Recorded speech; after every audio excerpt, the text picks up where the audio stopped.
രാജാവണോ? രാജാവണമെന്നുണ്ടെങ്കിൽ ഒരു അടിമക്ക് പടച്ചോൻ കൊടുക്കുന്ന എല്ലാ പരീക്ഷണങ്ങളും പടച്ചോൻ എനിക്ക് തന്നുകൊണ്ടിരിക്കും. എടാ, എല്ലാം തികഞ്ഞതായിട്ടുള്ള ഒരു റൂഹിനെയും പടച്ചോൻ ഈ ദുനിയാവിലേക്ക് പടച്ചു വിട്ടിട്ടില്ല. അനക്ക് നല്ലൊരു സമ്പന്നനാവണമെന്നുണ്ടെങ്കിൽ സാമ്പത്തികമായിട്ട് പടച്ചോൻ എന്റെ കുറെ പരീക്ഷണങ്ങൾ തരും. ഈ ബിസിനസ് തുടങ്ങി ചിലപ്പോൾ പൊട്ടിപ്പോവും, എന്റെ കയ്യിലുള്ള പൈസയും കാര്യങ്ങളൊക്കെ പോവും. ഈ പോകുന്ന സമയത്ത് എനിക്കൊരു വിഷമം പടച്ചോൻ തരൂലേ, ഒരു പ്രയാസം പടച്ചോൻ തരൂലേ?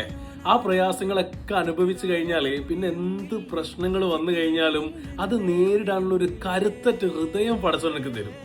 ആ ഹൃദയം അങ്ങോട്ട് കിട്ടിക്കഴിഞ്ഞാൽ പിന്നെ എന്ത് പ്രശ്നം വന്നു കഴിഞ്ഞാലും തവക്കൽത്തു അലല്ല. ഈ പറയും ഇതിനേക്കാളും വലിയ പ്രശ്നങ്ങൾ തരണം ചെയ്ത് വന്ന ആളാണ് ഞാൻ. ഇതൊന്നും എനിക്ക് വലിയ പ്രശ്നങ്ങളൊന്നുമല്ല, എന്റെ പടച്ചോൻ എന്റെ കൂടെ ഉണ്ട് എന്നുള്ളത്. അതുകൊണ്ട് ഒരു ബിസിനസ് പൊട്ടിപ്പോകുമ്പോഴും കയ്യിലുള്ള പൈസ എല്ലാം അങ്ങോട്ട് പോകുന്ന സമയത്തൊക്കെ അല്ലോ എല്ലാം പോയി എന്ന് പറഞ്ഞ് സങ്കടപ്പെടണ്ട. പടച്ചോൻ അതിനേക്കാളും നല്ലത് എന്റെ ലൈഫിലേക്ക് കൊണ്ടുതരും. അതുകൊണ്ട് എല്ലാ പ്രയാസങ്ങൾക്കൊടുവിലും നല്ലൊരു വിജയത്തിന്റെ നിമിഷങ്ങൾ എന്നെ കാത്തിരിക്കുന്നുണ്ട്. പ്രയാസപ്പെടണ്ട, പടച്ചോൻ ഉണ്ടടാ. മൂപ്പരാൾ നമ്മളെ മുത്താണ്.